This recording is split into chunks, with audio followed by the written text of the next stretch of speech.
This section will focus on prison culture. As we learned in Section 1, Christian culture is what happens when God's image bearers engage the created world. We create language, economy, and artifacts that express our deepest values and beliefs. The prison culture is no different. The incarcerated are made in God's image, and therefore they creatively engage the prison environment. But as fallen humanity, we also are prone to idol worship, which corrupts our culture-making capacity and corrupts the truth about God and reality. As we learned from chapter 2 of our reading, the prison environment is one of great adversity.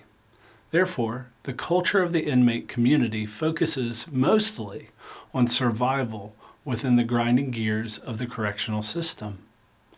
This need for survival reduces inmates to their least common denominator. The gang culture in the prison is organized around the racial makeup of the members. These gangs compete for control and resources within the prison to secure their members' safety, provide a social network, and the offer of any comforts that are available to them. If you are working in a larger facility, you will inevitably encounter men who are involved in gang activity. Once involved, it is very difficult for men to leave their gang affiliation. This can create conflicts for the departing members.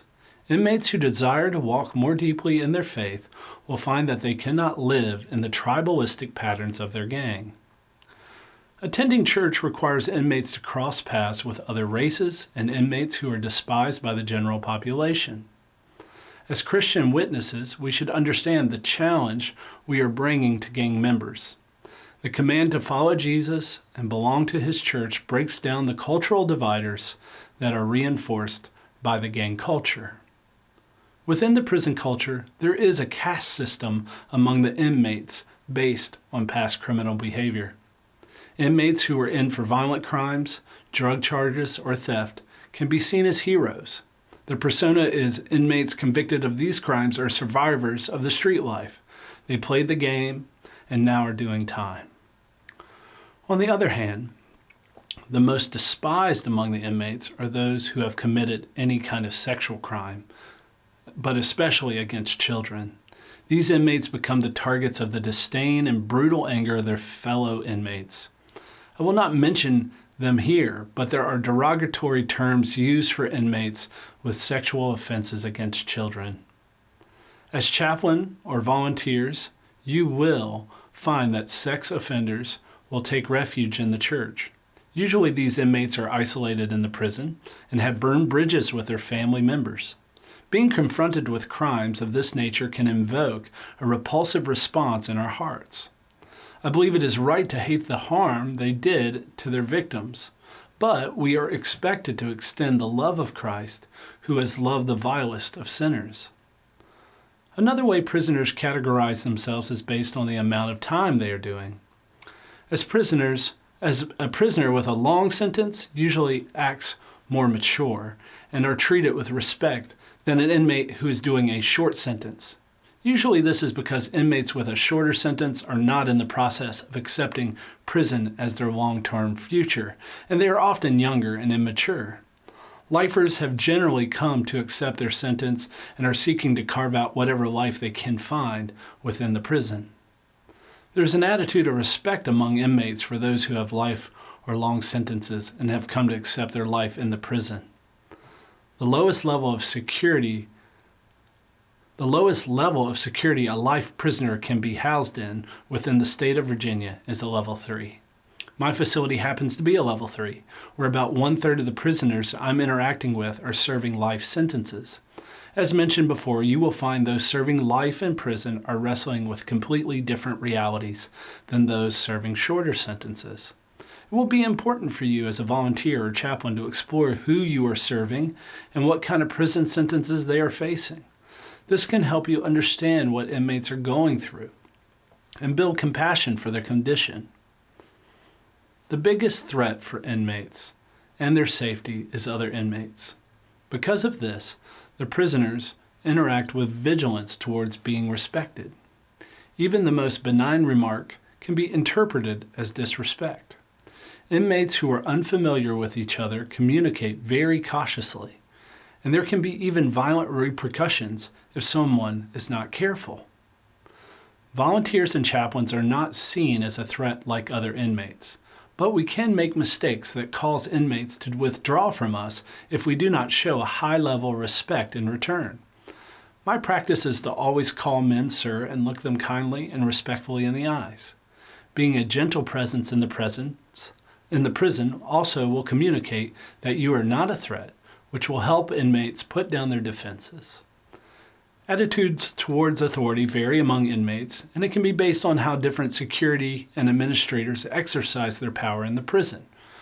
But at the end of the day, there's a strong us versus them sentiment within the prison environment. Volunteers may not experience this, but those who are institutional chaplains will certainly find that inmates see them as administrators and not just ministers. Because institutional chaplains have access to resources, inmates may try to use manipulation to obtain items from the chaplain's department. Even the most respectful inmates may still work the angles to access privileges. Some of this shrewdness is seen as normal and necessary within the prison. This may surprise outsiders who do not have to hustle to get access to basic needs of living. The prison environment is unique in that it is a conglomeration of many diverse cultures. Since prisons draw their population from all over the state, you will find men living together who have very little cultural overlap.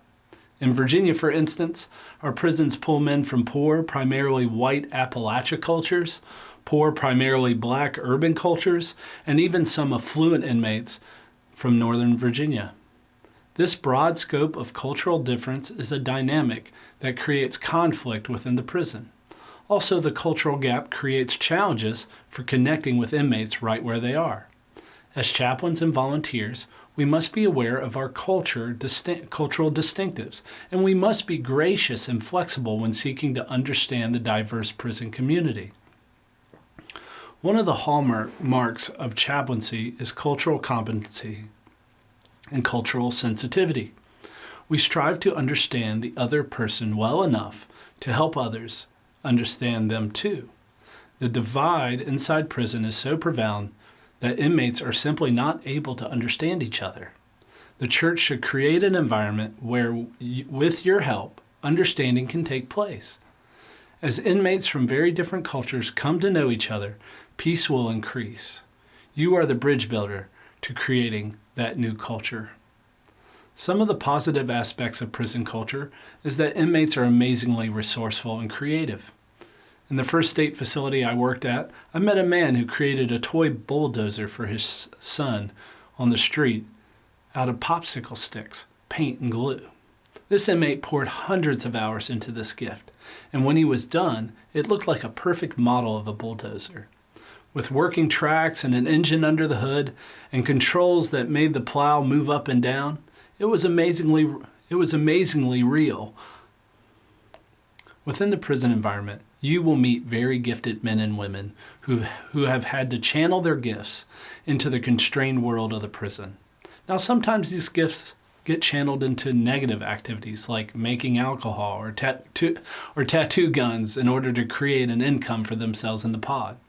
But other times their music, art, and poetry become signs of resilience and hope within the harsh environment of the prison. Many of the walls of the pods where inmates are housed are covered with inspirational art. Portraits of people who have endured hardship and overcome adversity, or famous people who lost their lives tragically because of accidents, violence, and mental health issues. These faces become icons of the experience of inmates who are trying to overcome and face life's tragedies. Personally, I'm not fond of tattoos. Even before I was a Christian, I did not feel compelled to have anything permanently inked on my skin. Prison tattoos are a major avenue of self-expression and defiance in the prison system. You will meet inmates who have significant dates tattooed on their bodies, such as a child's birthday or the date of a parent's death. You will also see dark imagery of demons, lustful images of naked bodies, symbols of gangs, and even benign images of cartoon characters. The list goes on and on. I've talked to men who have had their whole heads and faces covered in tattoos. Although a majority of people have tattoos in prison, they have tattoos for very different reasons. My conclusion is that the prison environment produces little opportunity to differentiate yourself from your peers. Tattoos satisfy an inmate's need to have uniqueness. And tattoos may allow them to do something rebellious in the eyes of the world that has marked them as outsiders. Prison culture can vary from facility to facility, some of which depends on the security level and the stressors that inmates are facing. For example, consider a small regional jail where inmates are facing the court process. The inmates are most interested in getting any legal help they need and are not interested in settling into prison life. But in a level 1 facility, where inmates are in their last years and months of their prison time, the focus is on the stress that is coming when they re-enter society. How will they get ready for the life on the outside? As those who practice the ministry of presence in these spaces, we can learn to listen and help inmates process these stressors. As those who are going into the prison environment to care for inmates, it is important to call out the beautiful aspects of prison culture, highlight the amazing capacity of inmates to be resourceful and creative, seek to go against the grain of suspicion of authority and hardness in relationships. As missionaries in the prison, you should embody the attitude and mindset of a learner. Be curious about the inmates who connect with you. Ask them questions about their experiences and what they have learned from their time in prison.